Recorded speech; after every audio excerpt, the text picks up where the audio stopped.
بسم الله الرحمن الرحيم. Welcome our student in our new program Knowledge Bank. أهلا بيكم أبنائي وبناتي طلبة وطالبات الصف الأول الثانوي في حلقة جديدة من برنامجكم بنك المعرفة. إن شاء الله النهاردة this is the last revision for the unit 1. We'll make a revision for the last lesson اللي هو chemical reactions inside the body اللي هي الميتابوليزم. إن شاء الله وهنبدأ من إن شاء الله next week we'll begin the new unit cell ultrastructure. Let's make a revision for the the metabolism.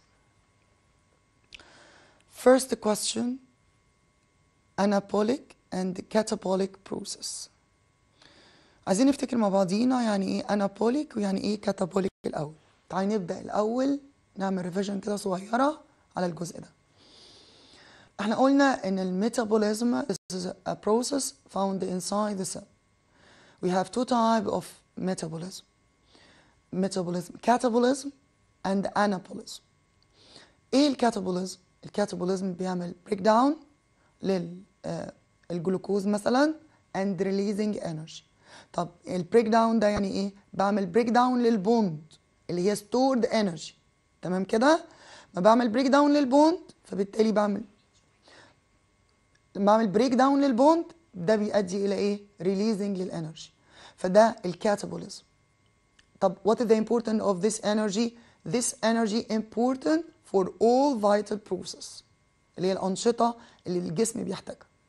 طيب ايه هو ده بالنسبة للكاتابوليزم؟ طب بالنسبة للأنابوليزم، الأنابوليزم هو عبارة عن عملية building up. هبني ايه؟ هبني polymers، يعني بعمل combination ما بين monomers to forming ايه؟ polymers. يعني مثلا building protein، البروتين ده بيخش في الماسلز، في الهير، في النيلز، فده يعتبر انابوليزم. يبقى تاني نراجع، انا عندي تو بروسيس بالنسبه للميتابوليزم، كاتابوليزم اللي هي ريليزنج انرجي وان هي بريك داون للبوند. اما الانابوليزم هي عباره عن بيلدينج اب، انا ببني بوليمرز فروم مونيمرز. تمام كده؟ زي فورميشن اوف بروتين زي ما قلت لكم. طب تعالوا نشوف كده مع بعضينا السؤال. هو بيقول anabolic يعني anabolism، catabolic يعني catabolism. The first is polymerizations. عايزين نفتكر يعني ايه polymerizations؟ The combinations between monomers to forming a polymers. يبقى دي anabolism. And the second is oxidation. طيب يعني ايه oxidation؟ يعني ان انا بعمل break down مثلا للجلوكوز and releasing energy. يبقى انا عشان اعمل polymerization we use the energy، صح كده؟ يبقى الانابوليزم. علشان اعمل كاتابوليزم فده عباره عن oxidation break down للبوند and releasing energy. يبقى دي the suitable answer. تمام؟ طب تعالوا شوفوا الاجابات الثانيه. بيقول لي the first process is oxidation. لا، الانابوليك مش oxidation اصلا. الانابوليك انا ببني، لكن الاكسيديشن بيعمل بريك داون. بيقول لي الاولانيه producing energy. لا، ان الانابوليك use the energy consuming energy. They always occur in the same organelle of the living cell. لا طبعا مش بتتم في the same organelle. يبقى تاني عايزين نفتكر كده، يبقى الانابوليك بعمل building up ودي consuming energy. عشان كده البوليمرايزيشن هي suitable ايه؟ answer. طب catabolic يعني break down and releasing energy. يبقى ده هنا الاكسيديشن. تمام كده؟ next question. all of the enzymes are protein. All enzymes are protein. But all the protein not enzyme. The two statements are correct. يعني دول two statement الاتنين صح. The first statement is correct and the second is wrong. First is wrong and the second is correct. This two statement is wrong. أكيد two statement is correct. ليه؟ الإنزيم made of protein. تمام. هنا بيقول ايه؟ but all the protein not enzyme. اكيد لان البروتين ده موجود في الهرمونز وموجود في الكروموسومز، موجود في التندونز، الليجمنت، الهورنز، زي ما احنا خدنا في درس البروتين. تمام كده؟ next question. most of the enzymes work with a maximum efficiency at. الانزيمات بتكون تشتغل بكفاءة عالية في minimal temperature pH 7.4. 7.4 دي يا أولادي يعني weak alkaline medium، ولا optimal temperature، ولا B و C بالنسبة للماكسيمم efficiency of the enzyme. أكيد the suitable answer هنا هتكون B و C. تعالوا نتناقش فيها مع بعضينا. إيه الفاكتور اللي affect of the enzyme؟ اتفقنا إن الانزيم made of protein. البروتين made from amino acid. تعالوا تفتكروا كده معايا الامينو اسيد عنده two functional group acidic carboxyl basic اللي هي الامين جروب. ايه ده؟ يعني في اسيد وبيز موجودين جوه البروتين في الامينو اسيد. طب والانزيم ميد اوف بروتين، يبقى من ضمن الفاكتور اللي افكت اوف ذا انزيم البي اتش. ايه هو البي اتش؟ اللي هو الباور اوف هيدروجين. خدنا عندنا السكيلز بتاعي الرينج بتاعه ال7 دي النيوترال اللي هي الووتر اللي هي containing hydrogen positive ion والO H negative ion equal. طب لما بتكون acid less than 7 يعني 1 2 3 4 ده اللي بنسميه ايه؟ acid. some enzyme work in acidic media.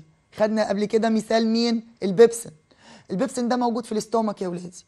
البيبسين بيشتغل في 1.5 2.5 يبقى دي acidic media strong acidic media. طيب لو more than 7 بنسميها base او alkaline media، دي عندها OH negative ion. تمام كده؟ عندي من ال 8 لمين؟ لل 14. طب انا بقول بقى most of the enzyme بيشتغل في ايه؟ في 7.4 يبقى ده weak alkaline media، دي افضل ميديا بيشتغل فيها الانزيم. تمام كده؟ بيكون optimal. طب بالنسبه للتمبريتشر دي السكند فاكتور افكت اوف ذا انزيم. ليه؟ لان الانزيم ميد اوف بروتين، فبالتالي اي سبستنس ميد اوف بروتين افكت باي تمبريتشر. طب ايه الرينج بتاعي؟ قال لي الرينج بتاعي from 37 to 40. هتلاحظوا ان دي التمبريتشر اوف يور بادي from 37 to the ايه 40. يبقى الاوبتيمال تمبريتشر اللي بيشتغل فيها الانزيم هو الرينج ده من 37 لايه ل 40.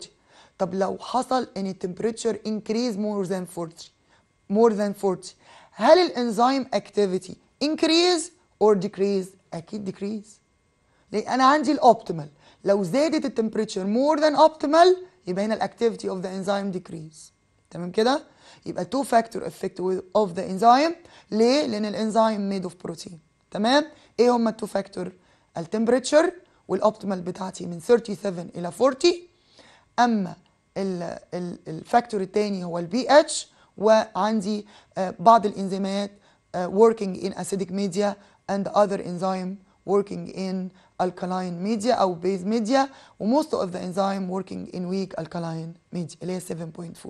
يبقى هنا طبعا suitable answer will be B and C. Two factors. Next question. Enzymes are characterized than the other inorganic catalysts by that they. دلوقتي what's meant by word catalyst? Catalyst substance that increasing the speed of the reaction. يعني بتعمل speed up the chemical reaction and doesn't react. ازاي؟ دلوقتي احنا درسنا ده في الكيمستري قبل كده او في الساينس. What's meant by catalyst? Catalyst it is a substance that speed up the chemical reaction and doesn't react. طب عرفت ازاي ان هي doesn't react؟ لو حصل ان انا شفت الويت بتاعها before the reaction and after the reaction doesn't change. الفيزيكال بروبرتيز بتاعتها doesn't change، لكن وجودها بالنسبه لي بيعمل سبيد اب للكيميكال رياكشنز. يبقى الانزيم لما بيكون موجود زي الكاتاليست بالظبط، speed up the chemical reaction. يعني الرياكشن اوريدي هيحصل، بس in the presence of the enzyme speed of the reaction increase. طب ده كمان احنا خدناه بيعمل ايه للتمبريتشر بتاع البودي؟ بيعمل decrease للاكتيفيشن انرجي. هي المينيمم الانرجي اللي needed by body to make a chemical reactions، هو بيعملها saving، بيعملها decrease، يعني دي حاجه كويسه جدا. يبقى الانزيم decrease activation energy، وفي نفس الوقت هو catalyst لانه بيعمل speed up the chemical reactions. طب تعالوا كده نشوف التشويس ونشوف the best answer. increasing the activation energy، انا لسه مكلماكم قلت لكم ان الانزيم decrease الاكتيفيشن انرجي، يبقى دي ما تنفعش. consists of monomers، برضه لا. participating in the chemical reactions، بيشارك في الكيميكال رياكشن، تمام. increasing the rate of the chemical reaction، يبقى الكاتاليست increasing the rate of the ايه of the chemical reactions. طيب الانزيم characterized than other inorganic catalyst ان هو ايه؟ ان هو بيعمل ان هو consists of ايه؟ monomers. يبقى كل الصفات دي ان هو ايه؟ يعتبر ايه؟ catalyst. All the following statements are correct except انا عايزه جمله غلط. Some of the hormones consists of lipids. هل الهرمون made of lipids؟ احنا اتفقنا ان الهرمونات معموله من ستيرويد، والستيرويد derivative lipids. Some of the hormones consists of protein. الهرمون building from protein. The enzyme consists of lipids. Enzyme consists of protein. احنا بنتكلم على الانزيم، انا لسه قايله لكم الانزيم made of ايه؟ بروتين. هل الانزيم made of lipid؟ طبعا دي wrong answer، يبقى هو عايز الاكسبشن. In the enzymatic reactions in the stomach the products amount increase. الامount of the product in the stomach نتيجة الworking of the أو the reaction of the enzyme increase، بتزيد نتيجة ايه؟ by increasing the amount of inhibitors، ولا by increasing the concentration of the hydrogen ion، ولا by increasing substrate. مين السبستريت؟ السبستريت اللي هي السبستنس that react with the enzyme، زي مثلا الكربوهيدرات. هو هنا بيتكلم على الاستومك، يبقى اكيد هو البروتين، تمام كده؟ يبقى السبستريت هنا اللي هي السبستنس that react with the enzyme. البرودكت بيزيد نتيجة increasing the substrate، ولا when the amount of enzyme decrease at normal body temperature. طبعا the suitable answer will be increasing the substrate. يبقى لو زاد السبستريت اللي هو البروتين مثلا هيزيد البرودكت بتاعي اللي جوه الايه؟ الستامك. Next question. If you know that amylase enzyme، الاميليز ده يا ولادي موجود في الماوس، ده enzyme found inside the mouse in saliva helps in starch digestion in the mouse، بيساعد على تكسير الستارش.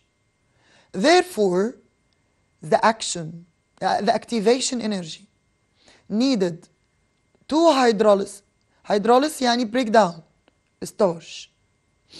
هنا الاكتيفيشن انرجي، تمام كده، في وجود الانزيم increase ولا is not affected ولا decrease؟ طبعا الاجابه هيكون decrease. انا قلت لكم لما الانزيم بيكون موجود فبيعمل decrease للاكتيفيشن انرجي بتاعتي. Next question. On trying to carry out the enzymatic reactions in the lab، أنا هعمل enzymatic reaction in the lab without، خلي بالكم without using enzyme. يعني مثلا لو في reaction need enzyme، تمام كده، أنا هعمل reaction without enzyme required for the reaction. therefore the reaction will، ايه اللي يحصل للرياكشن لو الانزيم not found. not occur يعني مش هيحصل reaction due to the absence of the enzyme. occur and give different result. ولا occur under certain condition. ولا occur with a faster rate. طبعا يا ولادي انا قلت لكم ان الانزيم وجوده important increasing the rate of the reaction، يعني already reaction هيحصل. اوكي، بس هنا بالنسبه لنا هنا هختار ايه؟ occur under the certain condition، هيحتاج certain condition معينه عشان يبدا يشتغل الايه؟ الرياكشن. تمام كده؟ لكن الرياكشن مش هيقف.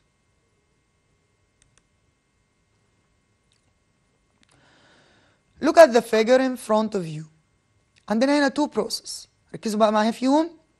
هنا الجلوكوز ببروسيس نمبر 1 اتشينج انتو ستارش، يبقى هنا عملية ايه؟ انابوليزم ولا كاتابوليزم؟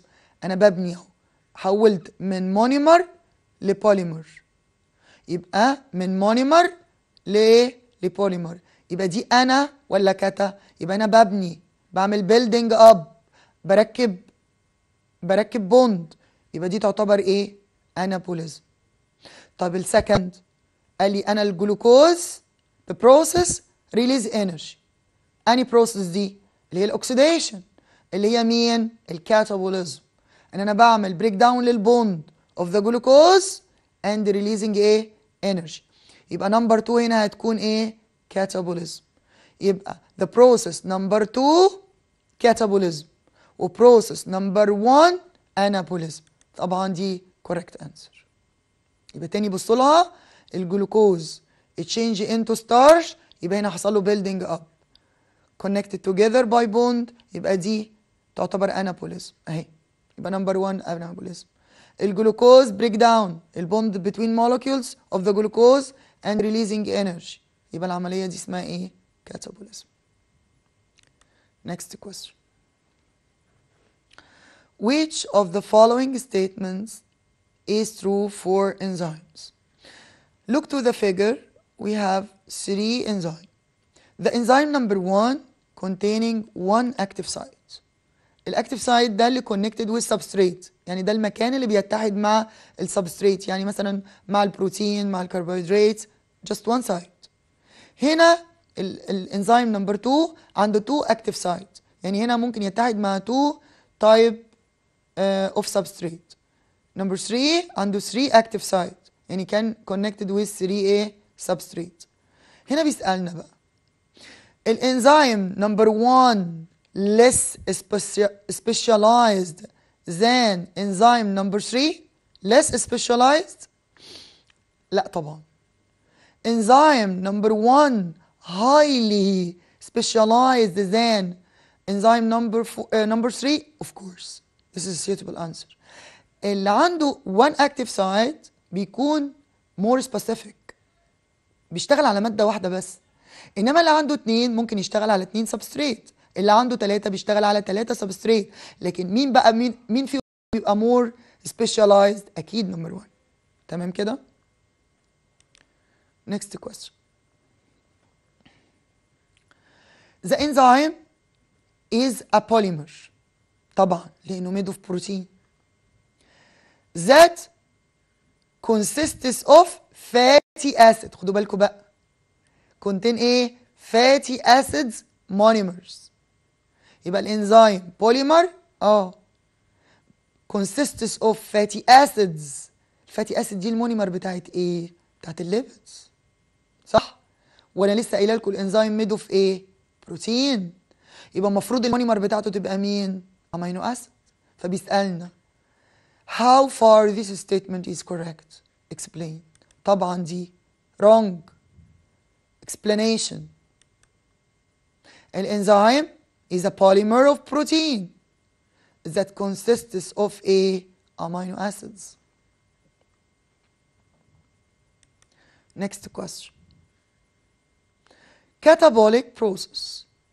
الكاتابوليك اللي هي break down and releasing energy is accompanied by releasing energy. explain this statement.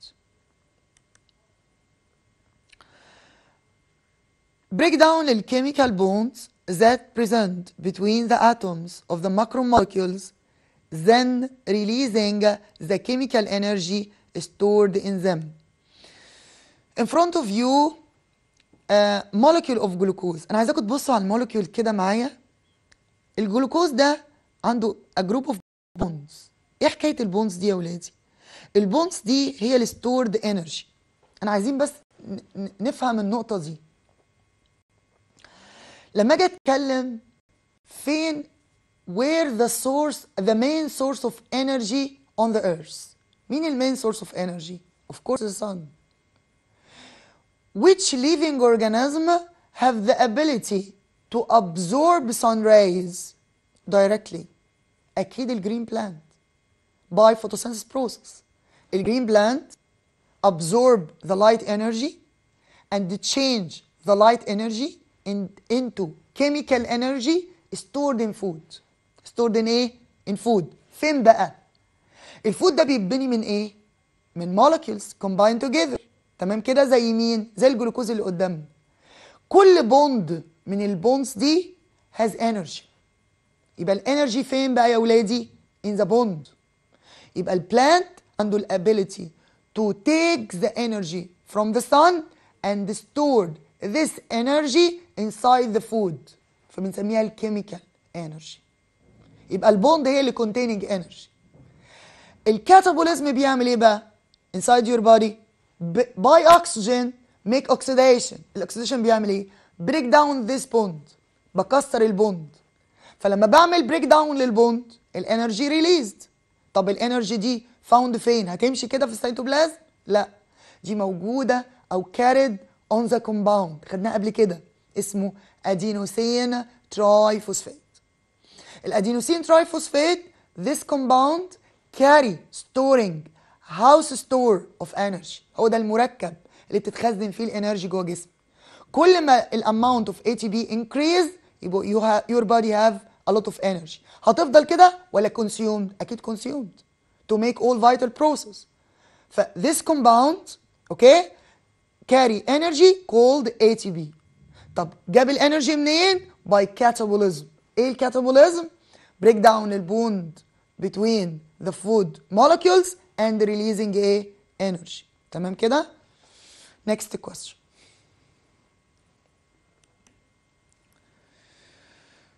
What happened in the case of decreasing the medium temperature؟ لو انا قللت التمبريتشر